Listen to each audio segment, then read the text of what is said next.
Bom, então, vamos começando a conversar. Ah, Este, acho que é o quinto encontro desse projeto Raízes do Amanhã, que traz essa bonita frase, né, de o luto saudável como fortalecimento do futuro. E quanto mais a gente escuta as pessoas na clínica e falando sobre as suas histórias de vida, mais a gente entende o quanto realmente os lutos eles transformam a vida das pessoas e, se forem bem cuidados, fortalecem o futuro, as pessoas, a maneira como a gente olha para os acontecimentos na nossa vida. Pode passar, por favor. E hoje eu estou muito feliz de poder estar aqui com vocês e abrir espaço para falar sobre luto, espiritualidade e religiosidade. A religiosidade e a espiritualidade como um dispositivo para a escuta e o atravessamento desse processo de luto, para o entendimento do impacto do luto na vida de cada pessoa que, enfim, que perde alguém. E por que eu acho isso muito importante? Porque, na maioria das vezes, a gente não consegue muito falar sobre esse assunto, ou sobre essa dimensão tão importante na escuta em lutados, porque se tem muita resistência. E, então, a gente conseguir abrir espaço, eu acho que é fundamental para esse encontro de hoje, para os encontros que a gente está se propondo a fazer aqui com vocês. Seguimos. Eu trabalho há mais de 20 anos com pessoas enlutadas, já trabalhei muito em diferentes espaços com a temática luto, e a grande parte desse tempo que eu trabalho com esse tema é ouvindo pais e mães enlutados. Pais e mães, depois irmãos, tios, avós, né, pessoas em processo de luto. E eu sempre achei muito importante, eu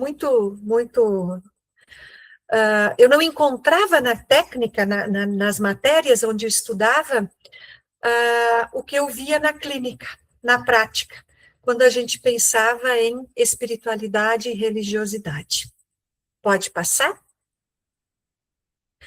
Então, a gente precisa fazer algumas combinações sobre esse encontro, porque esse encontro ele é um encontro gravado, ele depois vai ser disponibilizado, então, para os espaços aonde apoiam esse momento. E, para isso, eu quero dizer para vocês que nós vamos ter dois momentos desse nosso encontro. Um primeiro, onde eu vou explanar para vocês esse material que eu trouxe, que vai ser gravado e que eu peço para que vocês fiquem com as câmeras e com os microfones fechados. E um segundo momento, aonde a gente interrompe a gravação e abre para uma roda de conversa, que é para que vocês se coloquem, digam o que vocês acharam do que eu falei, se faz sentido, se não faz sentido, como é que é a experiência de vocês em relação a esse tema que a gente trouxe, enfim, tá? Por quê? Porque a gente tem a gente tem o compromisso de gerar aqui um espaço seguro e sigiloso. Por isso a minha fala fica gravada e vocês ficam, enquanto está gravando, com os microfones e câmeras fechadas. A gente pede para que não tirem print da tela, para que não fotografem, para que esse seja um encontro de construção, onde a gente constrói junto e sozinho essa caminhada que é lidar com o luto, e para isso o respeito às diferenças e às formas de expressar as emoções é fundamental. As participações podem ocorrer, então, após finalizar a gravação. Que mais que nós temos aqui, Flávia? E, durante a roda de conversa, a participação pode ser feita a qualquer momento, através da ativação do microfone, respeitando a ordem de fala. E façam mesmo, gente. Isso é muito importante para a ONG, para mim, para a gente saber se a gente está no caminho certo para trabalhar o processo de luto, porque não é simples a gente vir para uma roda de conversa para falar, às vezes, de uma dor que está dilacerando a gente, que nos põe tão vulneráveis, né?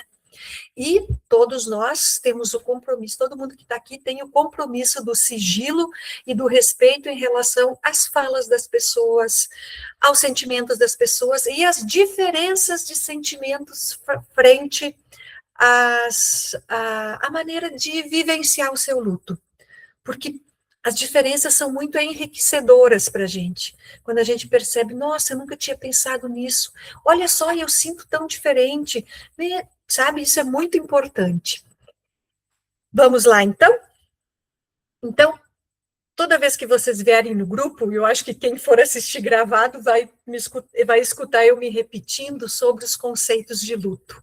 Porque a gente precisa entender o que acontece com a gente, o que significa isso que é luto, né? Pode passar?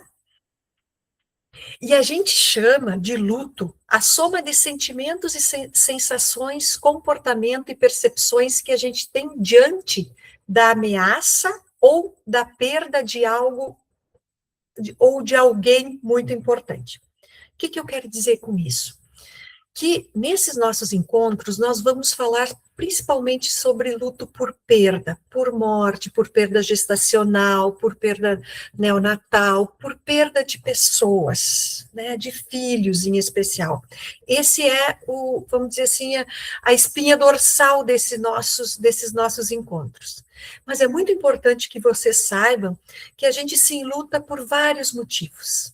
Separações e divórcios são enlutamentos muito difíceis, perdas de animal de estimação é um enlutamento muito difícil, desemprego, falência, mudança de cidade, mudanças de planos muito abruptos, que não faziam parte da nossa perspectiva de vida. Isso tudo ocasiona uma soma de sentimentos e sensações e comportamentos, inclusive, que às vezes a gente demora a atribuir ao processo de luto, mas que fazem parte do processo. Pode passar?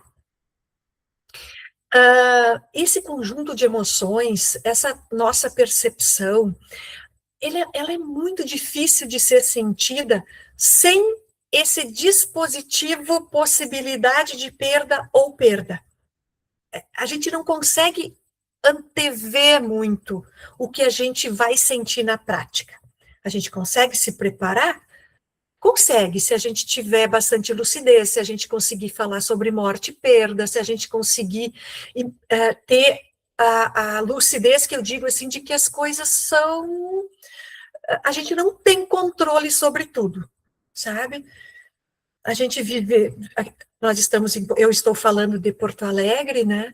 A gente viveu aqui uma enchente que arrasou muitos negócios, levou casa das pessoas, né? A gente não tem controle sobre tudo. E esse conjunto de emoções, ela só pode ser sentida a partir dessa experiência. Por isso que às vezes a gente se assusta tanto.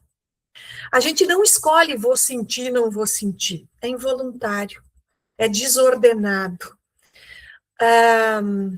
Ela começa no momento em que a gente percebe que a gente não tem controle sobre a vida da gente, sobre as coisas que acontecem na gente, e a gente precisa seguir vivendo. Então, a gente, às vezes, descobre que a gente não sabe, que a gente não dá conta, que a gente tem dúvida, que a gente tem medo, que a gente precisa de outras pessoas. A gente até consegue, às vezes, que nem eu digo assim, matar no osso do peito a dor, o desespero, o não saber, mas isso sempre vai estourar em algum momento da vida da gente. E é muito importante que a gente possa se deixar permear por tudo isso que vem do luto. Permear, atravessar. A gente não consegue se blindar, mas também a gente não pode se esvair junto com a perda, correndo um risco de um sofrimento muito grande e, quiçá, um adoecimento. né? Então, são sentimentos que vêm de forma involuntária, desordenada, a gente não dá conta. Um dia a gente acha que está bem, outro dia a gente não tem vontade de sair da cama. Um dia a gente acha que entendeu, no outro dia a gente se pergunta, meu Deus, como é que isso pode acontecer na minha vida, sabe? É um tempo de desorganização, dúvidas, de muito investimento. O luto cansa a gente. Cansa, a gente cansa de pensar, a gente cansa de se perguntar, a gente cansa de fazer tentativas para que a gente volte à vida como era antes. E às vezes não volta. Às vezes não volta. Isso não quer dizer que é pior ou melhor. Isso quer dizer que a gente se modifica. É um tempo de investimento, reorganização, frente à modificação que a realidade impõe a partir da perda da situação vivida. E às vezes essa perda, essa realidade imposta é a experiência. A gente nunca tinha perdido nada e aí acaba perdendo o nosso bebê. Isso não se apaga da vida de uma pessoa. Isso muda a pessoa. E daí vai dizer, Ana, mas a minha vida continua igual. Eu continuei trabalhando, eu não perdi meu emprego, a gente continua morando no mesmo lugar, mas às vezes a gente perde a ilusão de que dá tudo certo. A gente fica, se a gente usar bem essa experiência, eu não estou dizendo que é fácil, não quero romantizar nada, é bem difícil, mas a gente consegue entender que às vezes a gente precisa fazer escolhas que nos colocam em risco. E a gente nunca conta e nunca fala o quão arriscado é viver, né? Mas a gente já está aqui, então vamos lá, vamos fazer o melhor possível, né? E o processo de luto é isso. É esse tempo de reorganização, é esse tempo de não saber o que fazer, esse tempo de se descobrir forte, se descobrir fraco, se descobrir diferente, é esse tempo em que a vida diz, opa, não é que a vida acaba, não é que as coisas acontecem, qual é o sentido disso tudo, por que eu estou aqui mesmo, sabe? O que vale a pena, o que não vale a pena, tudo junto e misturado no luto. A gente se pergunta com mais intensidade, com menos intensidade, de acordo com, próxima, Flávia, de acordo com aquilo que a gente é, com aquilo com que a gente aprende, da cultura onde a gente está inserido, do meio social onde a gente está inserido, da condição financeira onde a gente está inserida, da história de vida de cada um de vocês, da história das nossas famílias. Tudo isso vai forjando, vamos dizer, quem nós somos. As situações de crise, e o luto é uma situação de crise, eles potencializam aquilo que a gente é. E, por vezes, nos surpreendem ressignificando aquilo que a gente é e que aquilo que a gente conhece de nós. Eu sempre digo isso, que a gente não deveria passar pelas experiências para se ressignificar, por experiências doloridas, tá? Mas eu também digo que às vezes a gente perde uma baita oportunidade se a gente passa por uma experiência dessas e não se deixa tocar por isso que aconteceu na vida da gente, lá no íntimo da gente, lá onde a gente está, aonde só a gente sabe, né? E porque às vezes é só no a gente sabe que a gente tem modificações. Então, tudo isso faz parte do processo de luto. Tudo isso é natural, tudo isso é involuntário, e tudo isso, às vezes, as pessoas dizem, eu estou muito triste, e eu digo, isso é luto. Ah, mas eu queria que essa tristeza passasse. Ela vai passar, ela vai se modificar, ela vai, às vezes, até se extinguir. Mas o que eu acho que mais acontece nos processos de luto é a gente mudar o conceito que a gente tem sobre tristeza, alegria, encontros, despedidas, saudade. A gente vai mudando o conceito dessas palavras na vida da gente. Vamos seguindo?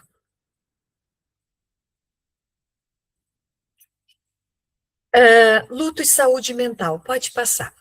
Eu quis trazer um pouquinho sobre luto e saúde mental, até fiquei em dúvida se eu colocaria isso lá na chamada da reunião, eu só deixaria só religiosidade e espiritualidade, porque em termos de saúde mental, a Organização Mundial da Saúde, em 1984, então mais de 40 anos, começou a considerar a dimensão espiritualidade como parte, como uma das dimensões que são importantes para a nossa saúde integral. São várias, né? Nossa saúde física, nossa saúde cognitiva, nossa saúde, a nossa segurança social, a nossa relação com o trabalho, situação econômica. E antes de entrar esses últimos, entrou a dimensão espiritual, tá? Quando a gente pensa em saúde mental e luto, a gente precisa ter parâmetros que falam sobre o que é esperado dentro de um processo de luto e o que exacerba isso que é esperado e que em outros tempos, em tempos remotos, não mais agora, a gente chamava de luto patológico, a gente chamava de luto normal, luto patológico, não. Hoje a gente não usa mais esses termos, mas ainda tem indicadores que normatizam, vamos dizer assim, dentro de alguns aspectos, aquilo que é esperado de um processo de luto. Então, luto dentro da norma se caracteriza por sofrimento intenso e com gradual aceitação da perda, né, onde a flutuação entre dor e a adaptação são naturais. É esperado, tá? Não me xinguem. Porque a gente diz assim, né, aceitação, natural, esperado, como se fosse fácil. Não é. Mas existe aí uma perspectiva de que uma pessoa, ela consegue dar conta das suas perdas. Lá em tempos remotos, quando a gente falava em normal e patológico, a gente achava que dar conta da sua perda era seguir a vida como se nada tivesse acontecido. Isso também caiu por terra. Hoje a gente sabe que ter uma vida dentro de uma norma, dentro daquilo que é esperado, é integrar a perda da vida da pessoa.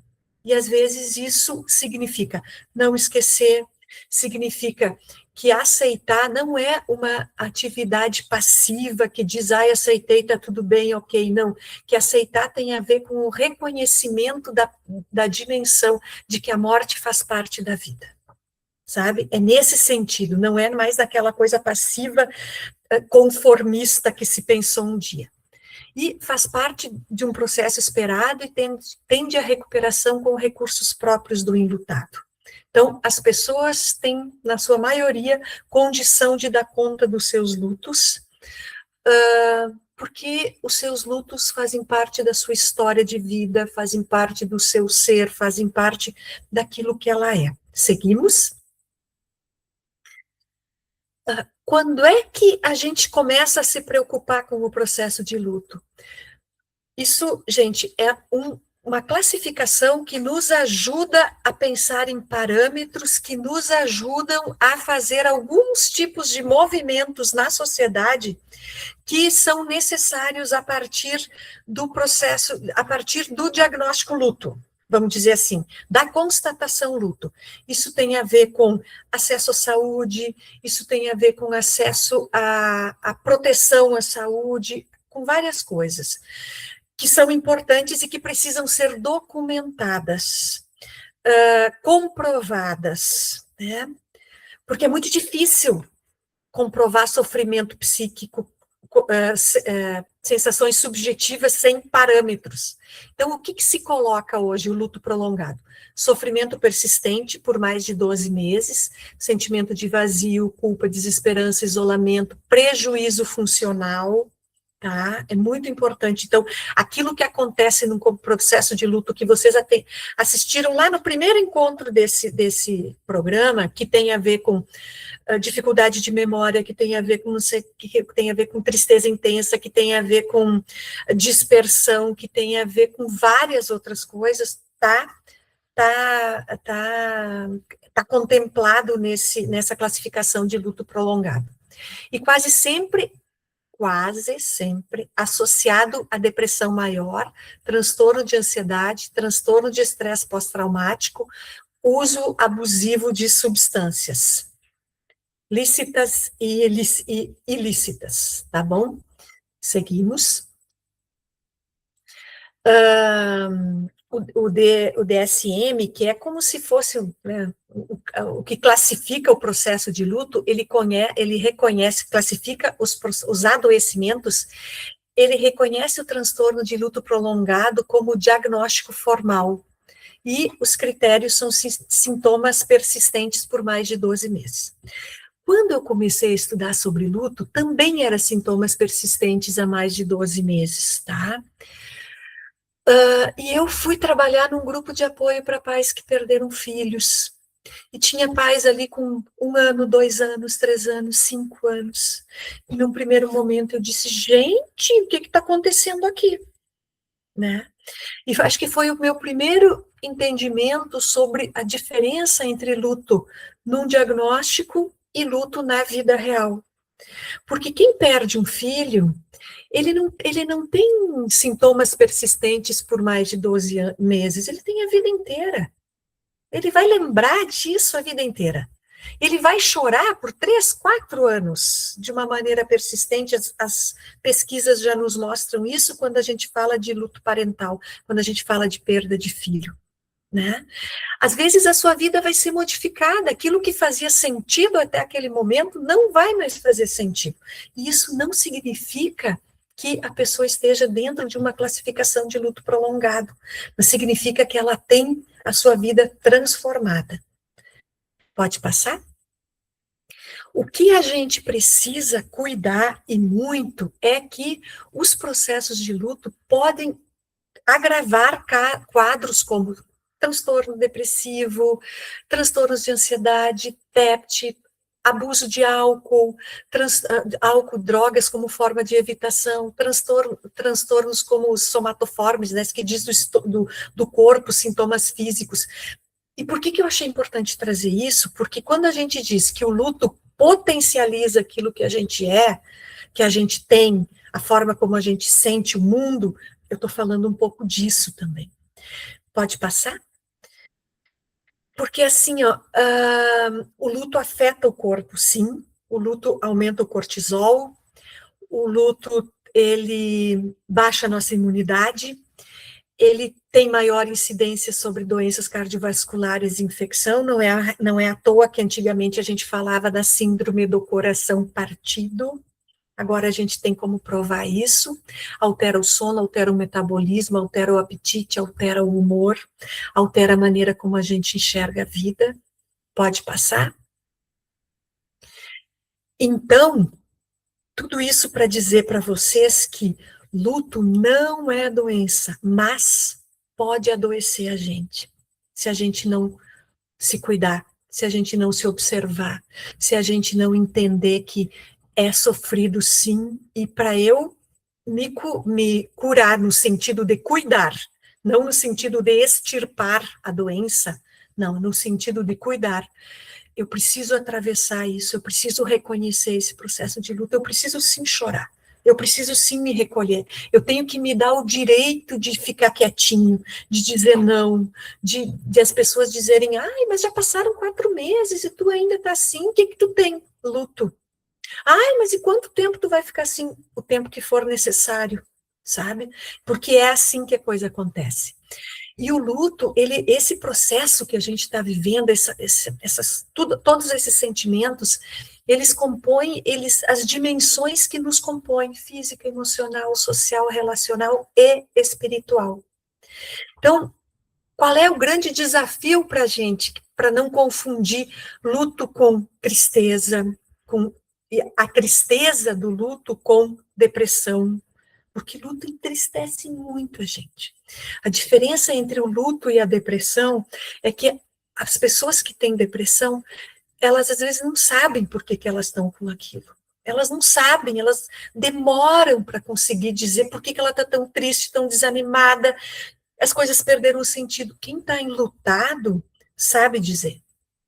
Sabe dizer. Eu estou assim desde que eu perdi meu filho, desde que eu perdi a minha mãe desde que eu estou muito triste, que eu não consigo sair, tá? Então, por que eu trouxe isso? Não confundir com tristeza, não confundir com decepção, não confundir com frustração, não confundir com mudanças, as tristezas que a gente tem diante de mudanças previsíveis, porque luta é uma coisa muito séria. E às vezes a gente banaliza um pouco. Ai, tá enlutado, ai, vai ficar enlutado. E não é assim. Luto tem todas essas dimensões e esse efeito sobre nós. Seguimos. E aí, em todos esses tempos de luto, eu acho que tem uma coisa que a gente mais se pergunta, e esse final de semana eu estava num congresso, e a gente trabalhou um outro dispositivo sobre trabalhar com luto, que é através da literatura, e eu falei sobre isso, que a gente está sempre tentando buscar uma maneira de tornar os processos de luto mais possíveis, menos difíceis dentro do possível, e a gente sempre fica se perguntando assim, o que eu posso fazer para ajudar essa pessoa? Eu digo isso muito, eu dou aula, gente, e eu sempre digo para os meus alunos assim, que trabalhar com enlutados é diferente de trabalhar com uma pessoa que tem um outro tipo de experiência de dor. Quando a gente trabalha com uma pessoa que ela tem, vamos supor, uma dependência química, a gente sabe que se ele se tratar bem, se ele se comprometer, se ele usar o medicamento certo, na hora certa, na quantidade certa, se ele vai ter uma vida bem bacana. Ou se a pessoa tem um transtorno de ansiedade, ou se a pessoa tem um outro tipo de transtorno, assim, a gente sabe que ela vai ter ferramentas, entre aspas, isso, para lidar com a situação, ela vai se conhecer, ela vai se preservar. Isso vale para autismo, isso vale para várias coisas, para TDAH, né? Hoje a gente vê tantos adultos conseguindo identificar seu TDAH e coisa e tal. Mas luto, a gente sabe que aquilo que a pessoa queria e que ela perdeu, a gente não vai mais recuperar. Então, a gente precisa entender como ajudar essas pessoas a que elas tenham, apesar dessa dor, uma vida bem bacana, uma vida digna, uma vida capaz de ajudar outras pessoas, né? Porque eu acho que não tem coisa que conforte mais uma pessoa que está sofrendo por uma dor da perda e a outra pessoa vir e dizer: eu passei por essa mesma experiência. Não é aquela experiência que a gente diz de eu sei o que tu está sentindo, eu perdi a minha avó. Não. Eu também perdi um filho. Eu nunca falei isso para ninguém. Quando alguém diz isso. Ou quando a pessoa não perdeu ninguém ainda, está tudo sereno e dentro do esperado, dentro da vida dela, né? Quando está tudo bem. E ela diz assim: nossa, me conta, como é que tu está te sentindo? Sem querer te consolar, sem querer que ela suporta em termos de dar suporte à dor do outro. E aí, nesse trabalho todo, a gente já entendeu que a psicoterapia ajuda muito, a psicoterapia individual, família, grupos, a farmacoterapia ajuda muito, não tem remédio para o luto, como se tem para a depressão. Isso é mais uma diferença entre luto e depressão. Se tu tiver com depressão, tu tomar o antidepressivo e acertar, tu melhora. O luto tu mascara. Não tem remédio para o luto, mas tem remédio que te ajuda. Às vezes, acessar aqueles pensamentos repetitivos. Por que comigo? O que aconteceu? O que eu fiz de errado? E a pessoa entra num looping e não consegue sair disso. Ajuda a regular o teu sono, o teu apetite, o teu choro, porque às vezes eu escuto muitas pessoas dizendo: eu não aguento mais chorar. Então, sabe, às vezes precisa de alguma coisa que ajude nesse sentido. Isso a gente já entendeu que ajuda as pessoas. Rituais de despedida, né? Não é à toa que a gente está aí trabalhando tanto, que já tem uma lei que está humanizando, né, o tratamento, está regulamentando o tratamento a pessoas que perdem os seus bebês dentro do hospital, né, que tem, enfim, que precisam da ajuda hospitalar, da ajuda médica, da ajuda da enfermagem para atravessar esse momento, né? Já tem aí uma lei cuidando disso, então que os rituais de despedida são muito importantes. A gente já sabe que a rede de apoio é fundamental, a rede de apoio na família, no trabalho, na comunidade, às vezes reconhecendo o luto, né? Porque esses dias eu comentava com a Tati e com a Flávia, né, que são as diretoras da ONG, a Madalena, que graças a muito ao trabalho delas, né, o luto da perda gestacional está saindo do não reconhecido para o reconhecido. Isso, claro que isso não é simples, são anos de trabalho batendo ali na mesma tecla com todas as dificuldades, mas está saindo desse lugar do não reconhecido, né? E isso vai vir, isso é importante na empresa, em todos os lugares onde as pessoas circulam, né? Então a rede de apoio pensa nisso tudo. Grupos de apoio, eu gosto muito de grupos de apoio, eu acho que a troca entre as pessoas que passam pelo mesmo tipo de experiência, ela é enriquecedora, ela fortalece. E espiritualidade e religiosidade. Eu sempre achei isso, a minha escuta sempre identificou que as pessoas que conseguiam ter um amparo a partir da fé ou da espiritualidade ou da religiosidade, elas lidavam de uma maneira diferente com a sua perda. Elas falavam de uma maneira diferente da sua perda. E agora, para minha alegria, isso está sendo comprovado, e há bastante tempo, comprovado, inclusive, em exames que mostram o funcionamento cerebral. Hoje mesmo eu recebi um vídeo onde esse médico fala sobre um acompanhamento de a medição de funcionamento cerebral a partir da oração. Quais são os pontos do cérebro da gente que são estimulados pela oração? Bem diferente da meditação, pela oração. Aquela nossa conexão com aquilo que a gente acredita. Mas a gente precisa falar muito sobre espiritualidade e religiosidade, porque a gente precisa entender essas dimensões, porque às vezes elas causam uns estranhamentos na gente. E é por isso que a gente está aqui reunido hoje. Vamos lá? Pode passar também? E a primeira coisa que a gente precisa pensar, que a religiosidade e a espiritualidade desempenham papéis fundamentais no processo de luto. De que maneira? Elas funcionam como uma espécie de amortecedor emocional, em uma alternativa de reconstrução de significado. Elas não protegem a gente do sofrimento. A gente sofre também. Muito, muito. E às vezes eu tenho a impressão que, e eu vou falar mais disso mais adiante, tá? Então eu só quero, eles não protegem a gente do sofrimento, mas é como se essa dimensão ela nos amparasse. Eu estou sofrendo, eu reconheço a minha dor, dói muito, rasga o meu peito, me deixa assim, mas eu não estou sozinha. Eu sei que eu não estou sozinha, né? Embora, e isso que é importante, que a gente diferencie os conceitos de espiritualidade e de religiosidade. Vamos lá.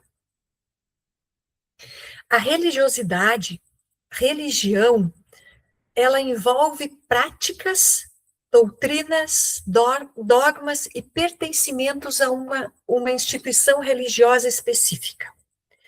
A gente pertence a uma religião, ela pode ser a religião católica, que eu acho que, né, durante muito tempo, e eu acho que ainda é a grande, predominante na América Latina como um todo, as religiões evangélicas, as religiões, que daí tem um leque enorme, né, as luteranas, enfim, as protestantes, né, enfim, outras que não se caracterizam como religião, mas se caracterizam como mais dogmáticas, enfim, o budismo, o espiritismo, as religiões afro-brasileiras, as religiões, enfim, qualquer espécie de encontro que tenha regulamentação, doutrina, dogmas, que a gente siga aqueles parâmetros, que a gente tenha uma referência escrita que nos diz como que a gente tem que praticar aquela religião. O que significa pertencer àquela religião, àquela comunidade, àquela igreja. Isso é religião. Isso é o que a gente precisa, a gente não pode ir para dentro de um centro espírita sem acreditar na vida após morte, sem acreditar no espiritismo, sem acreditar em algumas coisas. Assim como a gente não pode ir para dentro de uma, sei lá, de uma outra religião que pratica um outro jeito de lidar com as perdas sem acreditar nisso. Né? As religiões, elas regulamentam essa nossa maneira de professar a fé. Passamos. Já a espiritualidade, ela não requer necessariamente de uma religião com dogmas estabelecidos para professar a fé. Refere-se a uma conexão mais individual com o sagrado, com a busca de sentido, propósito de vida e conexão com algo maior. Pode ser experimentada sem necessariamente uma vinculação a qualquer prática religiosa específica. Mas, tanto uma quanto a outra, ela nos propõe transcender a perda, transcender a morte. Ela nos propõe uma dimensão maior da nossa vida. E isso tem a função de dar um sentido para a nossa existência, para o nosso viver, a partir desse lugar, a partir desse encontro com isso que é sagrado e que às vezes tem a ver com a gente olhar para o céu e dizer, nossa, né? Quanto planeta, quanta estrela, nós estamos numa Via Láctea, existem várias outras. Qual é o sentido da vida? Será que quando ajuda a gente a se perguntar e a escolher um caminho para acreditar, o que acontece quando a gente morre? Onde é que eu estava antes de vir para cá? Antes de eu ser eu? Eu já existia? Que são perguntas, às vezes, que as respostas têm um tipo de resposta que só pode ser dada pela fé, pela espiritualidade ou pela religiosidade, e não pela psicologia, pela psiquiatria, porque também transcende pela filosofia, porque também transcende os nossos saberes. A gente não consegue ter certeza, né? A fé nos dá certezas que a ciência às vezes não nos dá. Que a ciência primeiro precisa provar. E tá tudo bem. É assim mesmo que funciona. A gente precisa muito da ciência para poder nos ajudar nessa dimensão, nos dizer as coisas. A fé, ela tem uma outra dimensão no nosso ser. Seguimos? E essas duas dimensões, esses dois conceitos, vamos dizer, uma dimensão só, mas esses dois conceitos como apoio ao luto. Vamos lá. Favorece, gente, rituais simbólicos, promove a validação social e a organização do caos. A espiritualidade e o luto, eles nos oferecem esse lugar de pertencimento, que ajuda a gente a estruturar esse caos emocional que a perda ocasiona, às vezes, em nós, tá? Ele nos dá o apoio, ele nos dá a chance da despedida, ela pode ser uma maneira de expressar afeto, de reconstrução do vínculo, além de ver. Vocês estão me vendo?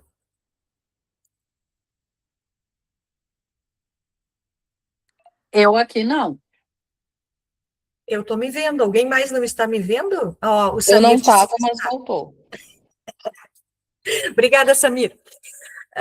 Promover a esperança e a continuidade do vínculo. Somente a fé e as religiões podem afirmar. E eu acho fundamental, quando a gente está falando em luto, que a gente possa ter essa esperança, ter esperanças. Eu acho fundamental. Eu, como uma profissional que escuta enlutados há 22 anos, e às vezes as pessoas me perguntam, tá, mas e daí se eles dizem que, que só estão vivendo pela oportunidade de um dia se encontrar com o seu filho, o que tu diz? Passamos dessa vida o melhor possível, sabe? E eu realmente acredito que isso essa é uma dimensão muito importante no processo de luto. Seguimos, é continente. A espiritualidade e a religiosidade, elas podem oferecer, ajudar a vocês a encontrarem os recursos para lidar com o estresse. Ela dá continência. Eu falei para vocês sobre a oração, o efeito da oração no cérebro, comprovados ali com tomografia, escaneamento cerebral, né? A oração e a meditação, práticas que ajudam a regulação emocional e proporcionam momentos de paz em meio à angústia. A esperança, a fé como um fator de proteção contra o sentimento de desesperança que a perda ocasiona. E ocasiona mesmo. Cara, o que eu quero aqui? Por que as coisas não dão certo? O que vale, né? Mantendo viva a ideia de um futuro possível, apesar da ausência. É só a fé e a espiritualidade que podem, a espiritualidade e a religião que pode oferecer isso para vocês, em alguma dimensão, para nós, né? Porque é muito bom, às vezes, a gente poder acreditar realmente que a gente não está sozinho, solto nesse universo. Isso vai dando um sentido para a vida da gente, vai dando mais sentido para a vida da gente. Não é que quem não acredita em nada, que quem acredita, né, quem é ateu, coisa assim, não tenha, né, esteja perdido isso e aquilo. Não, às vezes está muito mais bem resolvido do que muita gente que tem fé, porque para ele já está dado. Né?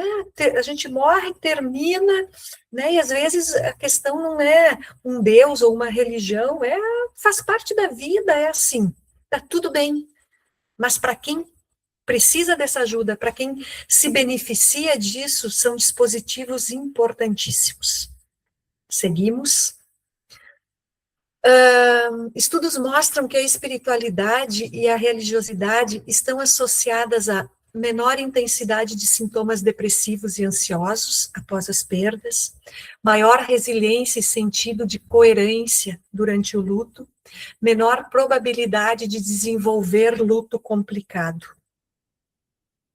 Isso é pesquisa, isso é acompanhamento a pessoas enlutadas, perguntando o que foi que te ajudou no atravessamento dessa dor, na ressignificação dessa experiência, né? Essa é uma pergunta que é respondida. Seguimos. No entanto, gente, e isso eu acho, eu quis falar sobre isso com vocês, porque também é uma dúvida que chega muito ao consultório e que é prevista nos estudos, que muitas vezes as pessoas que têm uma religiosidade, às vezes, bem ativa, ou uma fé muito intensa, diante de uma situação que lhes remete a uma sensação enorme de injustiça consigo, com aquilo que poderia viver com um filho, com aquilo que tinha projetado na sua vida, é muito natural que nesses momentos aconteça aquilo que se chama de crise de fé. Quando os enlutados se sentem abandonados por Deus, negligenciados na sua devoção e duvidam da fé. Isso é natural dentro desse processo. Vocês não vão ser castigados por isso, vocês não vão ser julgados por isso, vocês não estão sendo infiéis, isso faz parte do processo de luto. E quanto mais fé a gente tem, mais a gente deposita nesse divino que é externo a nossa possibilidade de ser protegido, de ser amado, de ter um lugar, de ter um pertencimento. Então, quando isso não acontece, é muito natural que a gente tenha crise de fé. Que a gente duvide, que a gente perca um pouco a nossa vontade de estar lá dentro da igreja, da nossa vontade de estar dentro de um templo, a nossa vontade de estar dentro de um centro espírita. Às vezes a gente é cobrado por isso. Às vezes as pessoas dizem assim, mas tu não é espírita, por que tu está sofrendo tanto? E às vezes, mas tu não faz parte da religião do pastor tal, por que tu está sofrendo tanto? Às vezes o pastor também não consegue nem dizer, nem o padre, dizer que uma palavra de consolo para aquilo que por muito tempo é inconsolável.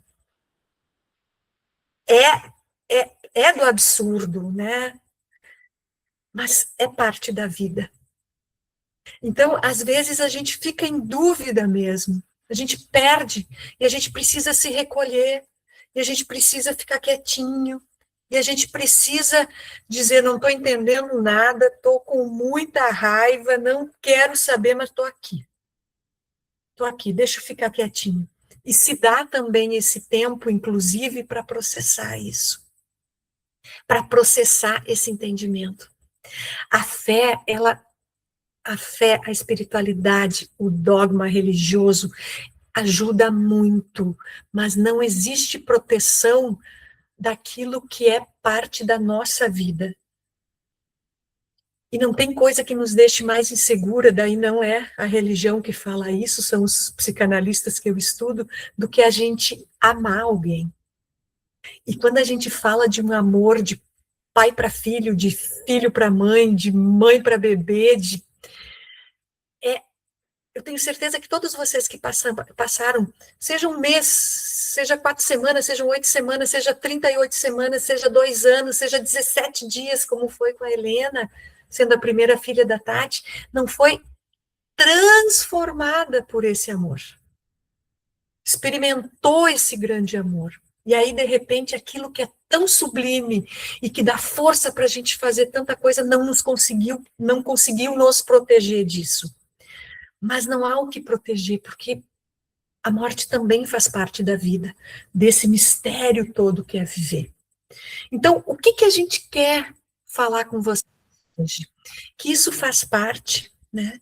Que isso faz, que a religião e que a espiritualidade podem ser pontos, sim, de muita importância. Que dá para a gente fazer, dentro do processo de luto, esse afastamento da fé e esse retorno à fé, às vezes até de uma maneira mais lúcida, sem achar que eu, porque vou lá e rezo toda semana, o terço, nada vai me acontecer, porque eu sou protegida. Não, talvez tu só de todas as coisas da vida, ninguém é protegido de todas as coisas da vida fazem parte da gente. Agora, eu ir lá rezar o terço, fazer a minha oração, fazer o evangelho no lar, meditar no centro budista, pode me tornar mais conectado com a vida, com a impermanência da vida. Pode me dar estofo para que quando coisas ruins acontecerem comigo, eu não achar que está tudo perdido. Não, eu poder buscar ajuda para integrar essa experiência e sair melhor da história. E não é um melhor romântico. Eu sou uma pessoa melhor, eu sou não sei o quê. Né? Às vezes a gente não fica melhor, às vezes a vida da gente era muito melhor antes. Mas é uma pessoa que consegue ter uma vida digna apesar dessa dor. Tem tanta gente que, por cada um pelo seu motivo, às vezes não consegue mais se recuperar de algumas coisas. E talvez o compromisso de quem viva um processo de luto e se apoie nesse pilar, que também pode ser a religiosidade e a fé, seja mesmo um compromisso de ser uma pessoa melhor no sentido de se julgar menos, se cobrar menos, ser mais compassiva consigo e com os outros. Porque às vezes a gente é muito compassivo com o outro, mas não é consigo. Né? Então, gente, é nesse sentido que pode haver, né, pensando assim, né, que na crise da fé, às vezes, um afastamento e um agravamento da situação, de se sentir traído, abandonado, esquecido.